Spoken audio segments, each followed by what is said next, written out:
Hello students, आज हम Cauchy general principle of convergence और इससे रिलेटेड कुछ क्वेश्चंस करेंगे। So statement of this principle is a necessary and sufficient condition for the convergence of a sequence of real numbers is that it is a Cauchy sequence. So in this statement, this real number is very important क्योंकि ये जो sequence में ये result hold करेगा, it is valid only in the real numbers. इसका मैं after this proof we will discuss also why real number is important in this statement. सबसे पहले नेसेसरी कंडीशन की बात करें तो हमने मान लिया कि ये जो सीक्वेंस एक्सन है वो कन्वर्जेंट है और हमें प्रूव करना पड़ेगा कि ये कॉची है। तो कन्वर्जेंट है तो वी सपोज कि it converts to a real number L. So by the definition part, for the given epsilon greater than 0, there exists a positive integer k such that xn minus L less than epsilon for all n is greater than equal to k. I hope you this is simple definition of convergence. Now this definition is valid for all the numbers which are greater than k. So we take a number m which is greater than k. So it means that this equation is valid for also for this m. बस condition इतनी है कि जो number है वो k से बड़ा होना चाहिए। जो भी नंबर इस k से बड़ा होगा उसके लिए ये रिजल्ट ट्रू होगा। That's why we can write like x m minus L less than epsilon for all m is greater than equal to k. So by combining these two, we can produce a result xn minus, so xn minus xm, what we do, हमने यहाँ पे l minus किया और l add किया। So why this a minus b mod is less than a mod plus b mod. So we can write like this, and this quantity is less than epsilon, and this is also epsilon. So this is this quantity, this mod of xn minus xm is less than 2 epsilon. So that's why xm is Cauchy sequence. Sometime if we just do some management, so we can do कि यहाँ पे हम epsilon by 2 ले और यहाँ पे epsilon by 2 ले, then in that case we will get, यहाँ पे हमारे पास 2 आएगा, set by 2 कट जाएगा, so it is equal to epsilon. What उससे कोई ज़्यादा फर्क नहीं पड़ता, चाहे epsilon ले या 2 epsilon ले. So in that case this sequence xn is Cauchy sequence. So now the subsequent part में क्या होता है कि हमें Cauchy मानना है सीक्वेंस को और हमें प्रूव करना है convergent. So this is something tricky one because Cauchy से कन्वर्जेंट प्रूव करना थोड़ा सा ट्रिकी है, क्योंकि हमें एक रिजल्ट पता है कि Cauchy सीक्वेंस जो होगी वो ऑलवेज बाउंडेड होगी, और बाउंडेड होगी तो हमें हमारे पास वेल-जानो-वेस्ट्रास प्रॉपर्टी है कि every bounded sequence have monotony या convergent subsequence. So what we do here, सबसे पहले हमने इस Cauchy सीक्वेंस को बाउंडेड सीक्वेंस प्रूव करना है हमने. So सबसे पहले Cauchy सीक्वेंस का डेफिनेशन लगाया. So for given epsilon greater than 0, there exists positive integer p such that mod of xn minus xm less than epsilon for all n common greater than p. So यहाँ पे अब m भी very कर रहा है और n भी very कर रहा है, ठीक, और दोनों के दोनों जो है वो p से बड़े हैं. p is a fix number, ठीक. सो इन पर्टिकुलर हमने क्या किया, यहाँ पे m को फिक्स कर दिया और m की वैल्यू ले ली p. So now it is a constant number. So now for the boundedness of the sequence, we have to show that the mod of xn is less than some real number. तो यहाँ से हम देखो xn को में हम xp और xp को ऐड किया और सब्ट्रैक्ट किया, then finally we get this one, and mod of a plus b is less than mod of a plus mod of b. So this quantity is less than epsilon pi. Why this result? So this mod of xp as it is. So it means that the mod of xn is less than by this real number. What this n is valid only for those n which are greater than p. So this is not a sufficient for boundedness. We have to prove that this mod of xn is bounded for all n, not only for n is greater than or equal to p. So what we do, we take m is the maximum of mod of a first term, mod of second term, plus so and so, mod of xp minus 1, comma, epsilon plus a mod of xp. What happened there कि ये पहले आपके पास p terms आ गई, और जो आगे की terms होगी xp प्लस 1, वो सारी की सारी जो टर्म है जो जब np से बड़ा होगा, वो सारी की सारी टर्म जो है वो इस क्वांटिटी से छूटी हैं. सो दैट्स वाई उन टर्मों की जगह पे हमने इस नंबर को ले लिया. सो नाउ इन सारी क्वांटिटीज में जो मैक्सिमम होगा उसको हम we call it as m. Now this mod of xn is less than m for all n. So now xn is bounded. So now we use the Bolzano-Weierstrass theorem, which states that every bounded sequence have a convergent subsequence. So यहाँ पे sequence xn जो है bounded है. So this sequence has convergent subsequence. We take it here, subsequence x and k. So let x and k with a convergent to L. We take it as it converts कर रही है real number L को. So now we shall prove that जो sequence है वो भी L को ही converts करेगी.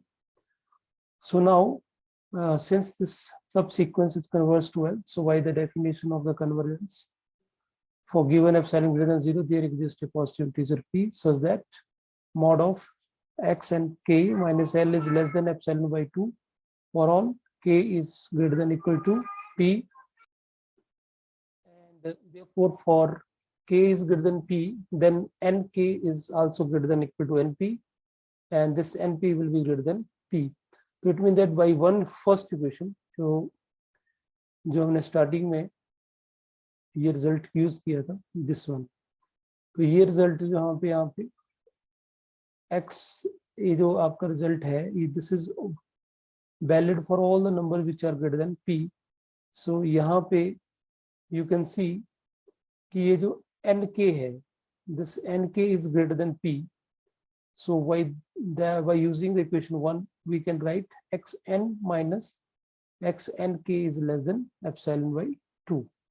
So now equation 1 में यहाँ पे हम चाहे epsilon by 2 भी लगा सकते हैं, कोई इसमें कोई इशू नहीं है, ठीक है. तो हमने यहाँ पे ये रिजल्ट यहाँ पे epsilon by 2 ले लिया. So now हमने xn को कन्वर्ट कराना है l को. So we take mod of xn minus l, और यहाँ पे हमने ये क्वांटिटी सब्ट्रैक्ट करी और यही हमने ऐड की. So by using mod of a plus b is it less than equal to mod of a plus mod of b. So this quantity is less than epsilon by 2, and this quantity is also less than epsilon by 2. So what we get, mod of xn minus l is less than epsilon. So this sequence is converts to L. So this is the simple proof for the convergence of the xn to L. Now you see this result is very, very important when we deal with the questions of convergence. So it means that किसी sequence को अगर converge prove करना है, convergence check करनी है, तो we just check the कि वो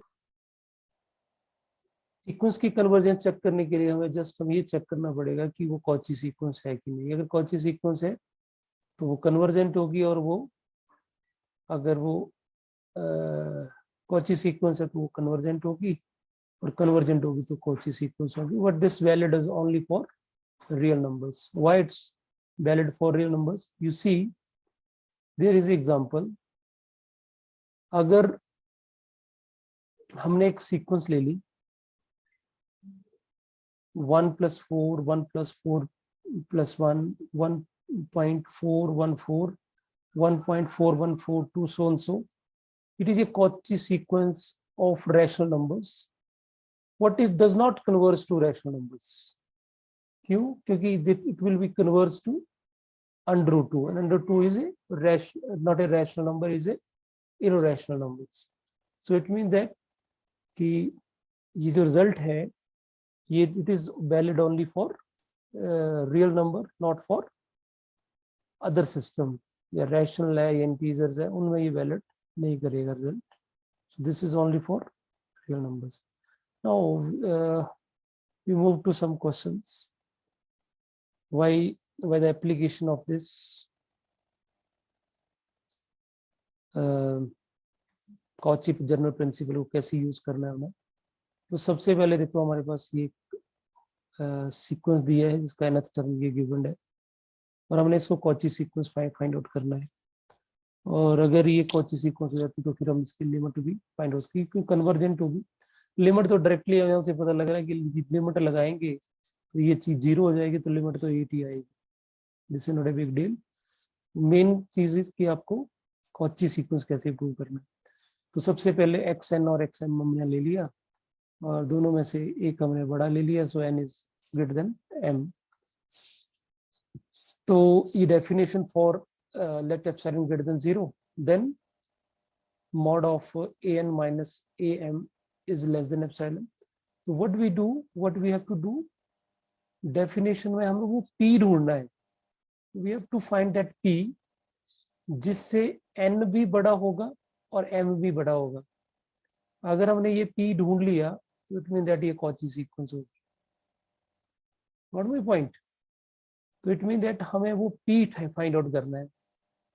keep in mind, this is very important things.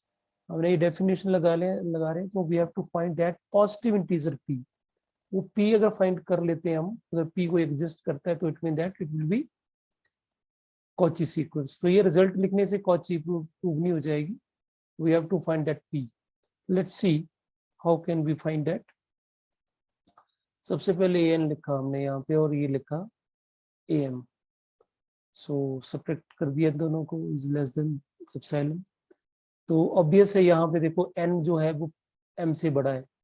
अगर n m से बड़ा है तो 1/n जो होगा वो 1/m से छोटा होगा। ये छोटा होगा तो पावर करेंगे तब भी छोटा ही रहेगा। तो इट मीन दैट ये नेगेटिव क्वांटिटी बनेगी। तो हम यहाँ पे नेगेटिव कॉमन ले लेते हैं। ठीक, ये पॉजिटिव हो, ये बड़ा है ये छोटा है। नाउ ये पॉजिटिव, ब्रैकेट के अंदर पॉजिटिव होगी तो मॉड लगाए तो नेगेटिव मॉड के बाहर नहीं आएगा। So we can write like this, क्योंकि minus mod of x is equal to mod x आ जाएगा, यू कैन से। सो और ये पॉजिटिव है तो मॉड की कोई रेलेवेंस रहती नहीं इसके ऊपर। ठीक है, ये पॉजिटिव क्वांटिटी होगी। अब यहाँ से देखो हमने p कैसे फाइंड आउट करना है। तो p ऑब्वियस है, m जो है वो p से बड़ा होने वाला है, क्योंकि n तो पहले p से बड़ा है। तो इसका मतलब m और p के बीच में रिलेशन निकाला जाए। ठीक, तो यहाँ से m और p को ढूंढने के लिए सबसे पहले हमने इस क्वांटिटी को इधर लेके आए, और ये क्वांटिटी पॉजिटिव है ना, और ये एप्सिलॉन है। तो ऑब्वियस है यहाँ से ये क्वांटिटी 1/m³ जो है 1 + एप्सिलॉन³ प्लस एप्सिलॉन से छोटी है। ठीक, तो this quantity will also less than epsilon, क्योंकि ये बहुत ही आपके पास स्मॉल क्वांटिटी है। सो यहाँ से यू कैन से ये क्वांटिटी अगर एप्सिलॉन से कम है तो m³ जो होगा वो 1 एप्सिलॉन से बड़ा होगा। ठीक, और यहाँ पे वी कैन सी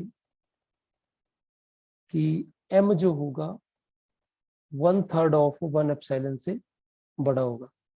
तो स्टूडेंट हम इसको p ले सकते हैं क्योंकि m जो वो इससे बड़ा है। बट प्रॉब्लम इज दैट कि कहीं पे ये p जो है कहीं रियल नंबर ना हो, क्योंकि हमें लेना होता है इंटीजर। तो इसका मतलब हमें एक इससे इस नंबर से अगर ये इंटीजर हुआ तो हम यही ले लेंगे, अदरवाइज इससे जो थोड़ा सा जो बड़ा इंटीजर होगा वो ले लेंगे हम p। Got my point?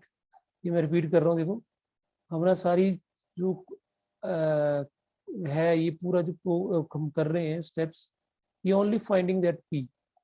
ठीक, सो यहाँ तक हम पहुंच गए कि m is greater then this quantity. तो अगर m इससे बड़ा तो इसको हम p ले लेते हैं। बट क्वेश्चन इज दैट कि कहीं रियल नंबर ना हो, फ्रैक्शन में नहीं होना चाहिए। ठीक, नेगेटिव तो हो नहीं सकता ये, है ना, एप्सिलॉन पॉजिटिव ही होता है, पर फ्रैक्शन में तो हो सकता है ये।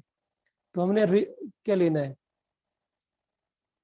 देखो n m से बड़ा है तो n के लिए कुछ सोचने की जरूरत नहीं, हमें तो m की सोचने की जरूरत है क्योंकि n तो पहले m से बड़ा है। तो m इज मेन यहाँ पे के लिए फाइंड आउट करना है। तो हमने क्या लिया, p with any positive integer just greater then this quantity. तो इससे थोड़ा सा बड़ा, just greater then this quantity, positive integer ले लिया p। तो नाउ हमें ये p मिल गया। तो now it is a Cauchy sequence, this p exist करना बहुत इंपॉर्टेंट है। आई होप आपको अभी अंडरस्टैंड भी होगा जब हम इसकी स्टेटमेंट लिखते हैं कि जब कॉची सीक्वेंस की बात करते हैं तो लिखते हैं कि for epsilon greater than 0 there exist a positive integer, है ना। तो ये पॉजिटिव इंटीजर एग्जिस्ट करना चाहिए। अब हम आज हमने इस क्वेश्चन में ये एग्जिस्ट करा के बताया कि कैसे एग्जिस्ट करेगा। ठीक है, और कहीं ना कहीं ये एग्जिस्टेंस जो है वो किस पे डिपेंड कर रही है, एप्सिलॉन के ऊपर। एप्सिलॉन को चेंज करेंगे p चेंज होता जाएगा। ठीक, तो कहीं ना कहीं ये p और एप्सिलॉन के बीच में डिपेंडेंस होती है। क्लियर? ये हमने ऑलरेडी क्लास में भी डिस्कस किया था। So now from this we can see this an is a Cauchy sequence, और कॉची सीक्वेंस है तो कोई Cauchy general principle, this sequence is convergent sequence. Convergent है और उसकी लिमिट में निकालनी तो अपने पहले डिस्कस कर दिए। जस्ट लिमिट लगा देंगे तो इट विल बी 0, तो 8 आएगी इसकी लिमिट। नाउ एक क्वेश्चन और इस पे करते हैं हम। अब देखो इसमें भी हमने क्या करना है, थोड़ा सा क्वेश्चन ट्रिकी है यहाँ पे।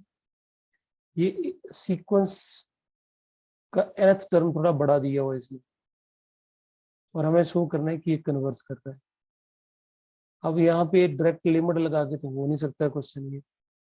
ठीक है, तो मेन एप्लीकेशन तो यहाँ पे ये है, यहाँ पे है मेन इसका। And this is very very important question, exam में बहुत बार पूछा जाता है ये।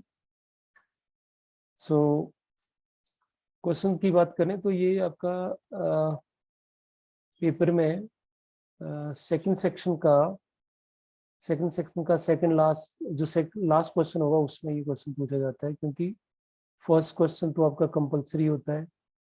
सेक्शन ए में जो क्वेश्चन नंबर 2 और क्वेश्चन नंबर 3 होगा, और सेक्शन नंबर बी में जो क्वेश्चन नंबर 4 और क्वेश्चन नंबर 5, तो 5 में ए बी पार्ट होते हैं, तो बी पार्ट जो होगा वो इस तरह का क्वेश्चन आता है मोस्ट प्रोबेबली।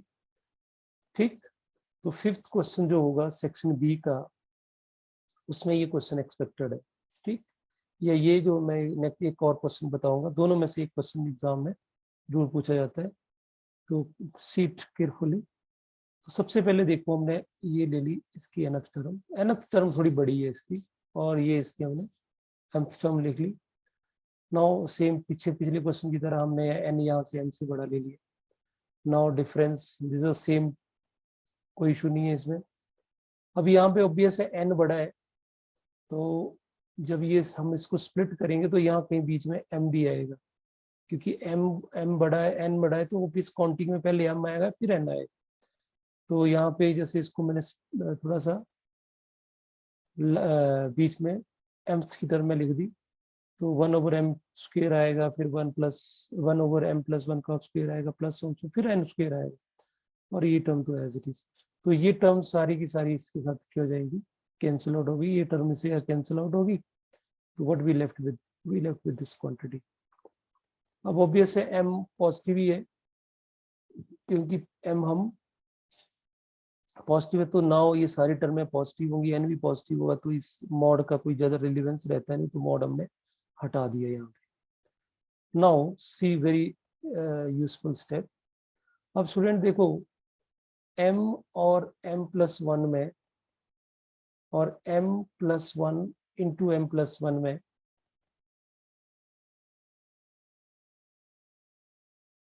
कौन सी टर्म छोटी होगी, कौन सी बड़ी होगी? ऑब्वियस है ये टर्म जो होगी छोटी होगी, ठीक, क्योंकि यहाँ पे m+1 है, यहाँ पे m है।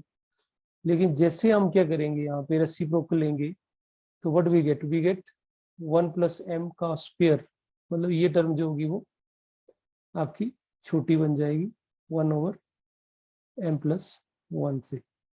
तो वही लिखा हमने, this quantity is less then this one, ठीक। उसी तरह से ये वाली क्वांटिटी जो है 1+m+2 का जो स्क्वायर है वो किससे लेस देन हो जाएगा, m+1 इंटू m+2 से, ठीक। आप चेक भी कर सकते हो ना, यहाँ पे देखो m+1 m+2 is less then m+2 का स्क्वायर। आप यहाँ पे देखो 1 के लिए 2 हो सकता है, n की वैल्यू 2 पुट कर लो, 4 के लिए, 5 के लिए, कुछ भी वैल्यू चेक करके आप चेक कर सकते हो कि this quantity will be less than this. जैसे रेसिप्रोकल लेंगे तो इस तरह से रिजल्ट होल्ड करेगा। तो ये क्वांटिटी इससे लेस देन हो गई, up to so and so, तो 1/m² किससे छोटा होगा, 1/m² is less than 1/n-1 into n। Question is कि व्हाई वी डूइंग दिस, ये इसकी जरूरत क्या थी हमारे लिए? जरूरत ये था स्टूडेंट, देखो इस फ्रैक्शन को मैं इस तरह से लिख सकता हूँ, देखो 1/m माइनस 1/m+1, एलसीएम लेंगे तो यहाँ पे m+1 -1 बनेगा, तो कट जाएगा हमारे पास ये क्वांटिटी। इसको भी इस तरह से ब्रेक करके लिखा जा सकता है। तो फायदा क्या हुआ इससे, देखो ये टर्म और ये टर्म सेम है, बस इनके दोनों के अपोजिट साइन है, ये और ये कट गया आपस में। तो क्या हुआ, जो फर्स्ट टर्म है उस जो प्रीसीडिंग टर्म का जो लास्ट फैक्टर है वो सक्सीडिंग टर्म के फर्स्ट को काट रहा है। इट मीन दैट यहाँ भी जो नेक्स्ट टर्म आएगी उसका जो फर्स्ट फैक्टर होगा वो ये काट देगा, और इसी तरह से इससे पीछे जो टर्म होगी उसका जो लास्ट फैक्टर होगा वो किसको काट देगा, फर्स्ट वाले को काट देगा। तो we left with only this two term, 1/m minus 1/n, ठीक। तो डेफिनेटली 1/n से कुछ माइनस हो रहा है, तो डेफिनेटली यहाँ पे 1/m, ये जो क्वांटिटी है दिस क्वांटिटी 1/m से छोटी होगी, है ना। So what we get, students now अब हमें यहाँ से P मिल जाएगा। P ढूंढना है हमने, देखो तो हमने क्या मान लिया 1/m जो एप्सिलॉन से छोटा है, ठीक। तो अगर ये एप्सिलॉन से छोटा है तो m क्या होगा, m जो होगा 1/ε से बड़ा होना चाहिए। तो अगर ये पॉजिटिव रियल नंबर होता है, पॉजिटिव इंटीजर होता है, तो यही P हो जाएगा। अदरवाइज इससे जो इमीडिएट नेक्स्ट इंटीजर आएगा उसको P मान लेंगे, ठीक। Let P the positive integer just greater than 1/ε। So now we get P, so that's why it is Cauchy sequence। So Cauchy sequence है तो ये भाई Cauchy general principle of convergence से ये कन्वर्जेंट हो जाएगा, ठीक। So this is convergent. अब स्टूडेंट इसमें देखो डिसएडवांटेज क्या है, हम ये बता सकते हैं कि ये कन्वर्जेंट है, बट हम ये नहीं बता सकते कि किसको कन्वर्ज करेगी। क्यों? क्योंकि इस पे लिमिट लगा के भी कोई हमें रिजल्ट नहीं मिलने वाला। What my point? So that's why just these are the some drawbacks. We just comment whether it is convergent or not. We cannot comment कि वो किस नंबर को कन्वर्ज करेगी। I hope you understand this result। बस एक result यहाँ पे ये थोड़ा सा है आपको कि कैसे मैनेज करना है, थोड़ा एग्जाम में आपको पता होना चाहिए कैसे ये मैनेज करते हैं। So by doing this simply we get a P। So this is very important one। And the last question, इसमें हमने देखो इसमें करना है कि this is not a not convergent, ठीक। तो it mean that in that question we will so that कि दिस सो इस में हमने ये प्रूव कर देंगे कि ये कॉची सीक्वेंस नहीं है। ठीक, सो लेट्स सी किस तरह से प्रूव। इट मीन दैट यहाँ पे पी एग्जिस्ट नहीं करेगा है? तो हम पी नहीं ढूंढेंगे, हम ये प्रूव कर देंगे कि जो हमारा एप्सिलॉन है उस पे रिस्ट्रिक्शन लग जाएगी। ठीक, अगर हमारा एप्सिलॉन की वैल्यू पे रिस्ट्रिक्शन लग जाए कि हम ये वैल्यू लेनी चाहिए तो कॉची सीक्वेंस होगी, अगर ये लेंगे तो कॉची नहीं होगी, तो इट मीन वो कॉची नहीं है। एप्सिलॉन पे हमारे पास कोई रिस्ट्रिक्शन नहीं होनी चाहिए। सो यू सी कैसे हम इसको करते हैं। सबसे पहले हमने इसकी nth टर्म लिख ली और इसके mth लिख ली। ठीक, और दोनों में से एक बड़ा मान लिया। यहाँ पे हमने m जो है वो n से बड़ा ले लिया। चॉइस है, आप जैसे भी लिख सकते हो। अब देखिए यहाँ पे ये m बड़ा है तो पहली टर्म हमने ये लिख ली और ये हमने nth टर्म लिख ली। तो डेफिनेटली अगर m बड़ा है तो यहाँ पे n बीच में आएगा कहीं पे, तो मैंने इसको एक्सपेंड करके लिख दिया। अब यहाँ से लेके यहाँ तक ये टर्म आपस में कट जाएंगी, तो यहाँ पे हमारे पास बचेगा ये पार्ट। और ऑब्वियस से ये पॉजिटिव होगा तो मॉड की कोई ज़्यादा इंपॉर्टेंस रहती नहीं, तो मॉड हटा दिए। फॉर सिंप्लिसिटी अब हमने m पे कमेंट करना है, तो हमने फॉर सिंप्लिसिटी मैंने m जो ले लिया वो n का डबल ही ले लिया। क्यों? क्योंकि देखो m तो n से बड़ा ही है। ठीक, चाहे वो n+1 होगा, चाहे वो n+2 होगा m से बड़ा। तो इसको करने से पहले तो मैंने क्या लिया, m+n ही ले लिया है। ले सकते हैं, बड़ा है ना, डेफिनेट 2m ले लिया, उससे क्या हुआ यहाँ पे 2n लिख दिया। ठीक, अब देखिए ये क्वांटिटी जो है n+1 जो है वो डेफिनेटली 2n से तो छोटी रहेगी या एट द मोस्ट इक्वल होगी। ठीक, क्योंकि जैसे अगर 1 पुट करेंगे तो बराबर हो जाएगा, 2 पुट करेंगे तो क्या होगा, ये 3, और ये कितना हो जाएगा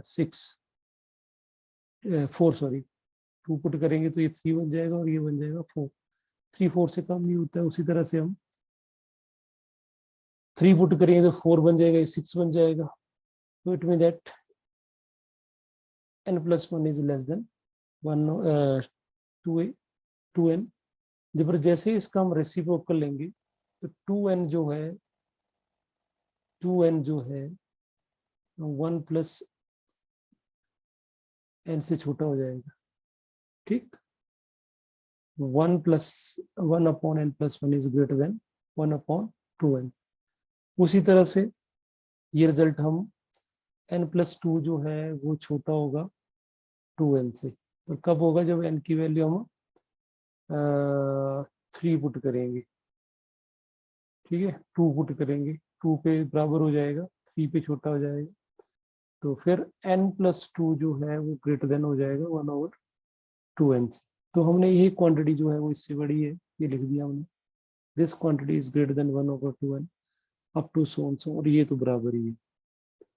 तो कहीं ना कहीं ये क्वांटिटी जो है वो इससे बड़ी है, तो इनक्वालिटी जो है ग्रेटर देन का sign. Why we doing this? इससे क्या हुआ, ये सारी क्वांटिटीज बराबर हो गई और ये टोटल n टर्म्स है। ठीक, क्योंकि n+1 n+2 सो n+n, तो n टर्म्स हुई है, तो n टाइम्स 2n, तो n कट गया 1/2। सो इट मीन दैट अब यहाँ पे ये जो मॉड है ये कहीं ना कहीं क्या हुआ, 0.5 से बड़ा हो गया, और हम बोलते हैं कि ये मॉड जो है वो लेस देन एप्सिलॉन रहना चाहिए, लेस देन एप्सिलॉन रहना चाहिए।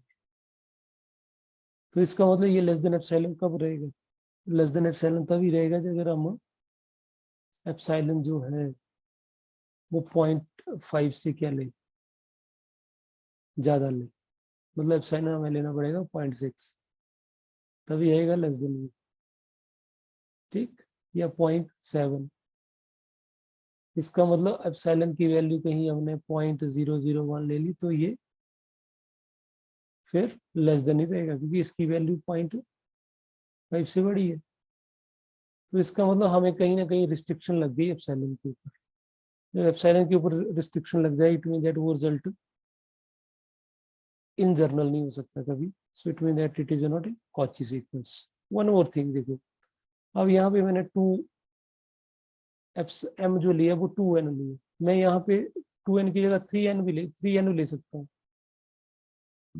क्यों? क्योंकि m जो है वो n से ज्यादा लेना है, तो ऑब्वियस 3m भी ले सकते हैं। अगर 3m लेते 3n लेते तो क्या होता है, यहाँ पे 3n बना लेते तो यहाँ पे बन जाता 1/3। तो 1/3 बनता तो फिर कितना बनता है, ये बनता 0.33। तो फिर हमें क्या एप्सिलॉन क्या लेना पड़ना था, 0.33 से बड़ा, थोड़ा सा 0.4 ले सकते हैं, है ना, ये 0.5 ले सकते हैं, फिर रिस्ट्रिक्शन रही। ठीक, तो इसका मतलब है यहाँ पे हम कोई जो मर्जी वैल्यू लें, चाहे हम 4 टाइम्स n ले लें या 5 10 n ले लें, हर केस में यहाँ पे क्या होगा, चाहे 1/2 बने, चाहे 1/3 बने, चाहे 1/4 बने, 1/5 बने, उन सब से ये क्या बड़ा ही रहेगा। इट मीन दैट कहीं ना कहीं एप्सिलॉन हम रिस्ट्रिक्शन में रहेगा हमारा epsilon, so it means that it is not a Cauchy sequence. I hope you understand this, and this is again very important question. तो यहाँ पे अपने जस्ट इस तरह से नंबर डालना है कि आपको यहाँ पे सिंप्लीफाई करना इजी हो जाए। ठीक, उससे हम नहीं, अब आप देखो, अब आप ये बोल सकते हैं इसको कैसे पता चलेगा। देखो भाई, जब हमने नॉट कन्वर्जेंस प्रूव करना है तो हमने काउंटर एग्जांपल देना है। ठीक है, तो काउंटर आप चाहे यहाँ पे 2n लेके कर लो, चाहे वो 3n लेके कर लो, चाहे वो 4n करके कर लो, कोई भी रिजल्ट आपने एक काउंटर एक एग्जांपल देना कि इस कंडीशन में ये कॉची नहीं हो रहा है। जब इसमें नहीं हो रहा तो किसी में भी नहीं होगा, फिर इन जनरल नहीं होगा ना फिर। सो दैट्स वाई जब हमने m की वैल्यू 2n ली तो यहाँ पे हमने ये शो कर दिया कि ये जो क्वांटिटी है वो 0.5 से बड़ी होगी।